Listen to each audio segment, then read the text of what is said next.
happened, the Palestinians say X happened. And then they ask some Israeli spokesperson, what happened? The Israeli spokesperson says, negative X happened.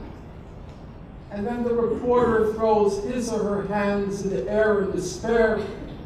Who knows who's telling the truth? Who knows? But that's not the standard that's used anywhere else in the world. Because anywhere else in the world, you know not to ask either the alleged victim or the alleged perpetrator, because each of those persons is going to be partisan, is not going to be objective. So what do they do everywhere else in the world? Well, the answer is obvious. Everywhere else, they go to a respected human rights organization, a local human rights organization with a track record for accuracy, a track record for honesty, or they go to a representative, a local representative of Human Rights Watch or Amnesty International. But that never happens with the Israel-Palestine conflict. Because if you go to the human rights organizations, they come up with the wrong answer. So you're not allowed to ask them. Now, as it happens in the way here this morning, I picked up at the plane terminal, I picked up a copy of the Wall Street Journal. And lo and behold, I had before me a simple illustration of my point. They had several articles having to do with issues of human rights. So one article is about a deal, a big economic deal, between China and Guinea.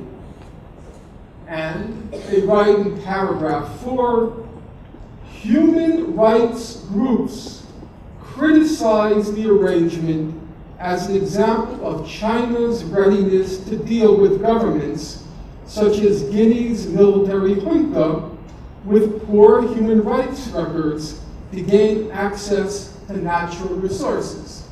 That's correct. Go to the Human Rights Organization. That was page 12. Page 14, there's another article having to do with Burma, Myanmar. And it too has an economic deal with China. And they write, quote, the project has also attracted the ire of human rights groups that say, and so forth, criticizing the government of Burma. Again, the correct standard. So there's not a question here of newspapers, journalists, the media not knowing the correct standard. They clearly know it. But then, on page 6, there are two very large articles having to do with Secretary of State Clinton's visit to the Middle East. One, meeting Mr. Netanyahu, and the second meeting Mr. Abbas. So we read the article with Netanyahu. Mrs. Clinton specifically sought to nudge Palestinian Authority President Mahmoud Abbas to give up his demands that Israel frees all settlement activities in disputed territories. That's interesting. There's no dispute about those territories. The highest judicial body in the world said those are occupied Palestinian territories. There's no debate. There's no controversy about the legal status of the West Bank. It belongs to the Palestinian people. But the Wall Street Journal is very careful. Don't quote what any human rights organizations have to say. Then the settlements. They refer several times to the settlements. but they never mentioned exactly what they would have done if they did in the case of Burma, and what they did in the case of Guinea. That every human rights organization in the world, everyone, says the settlements are illegal under international law. All 15 judges, even the one dissenter, Thomas Bernenfeld, he said there can't be any question. The settlements are illegal under international law. But when it comes to Israel and Palestine, we can never quote what those human rights organizations have to say. And since most of you are too young to remember all those wars that I referred to, but all of you are old enough to remember what happened approximately a year ago today in Gaza. So once again, we're going to apply our tests. We're going to see what conventional sources had to say about what happened. And then you decide for yourself. Is it controversial what happened in Gaza between December 27th and January 18th? Let's look at the record.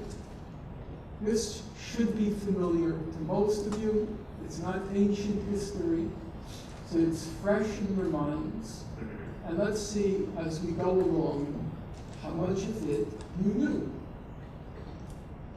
January 2006, the Islamic movement Hamas wins parliamentary elections, elections that former US President Jimmy Carter called completely honest and fair.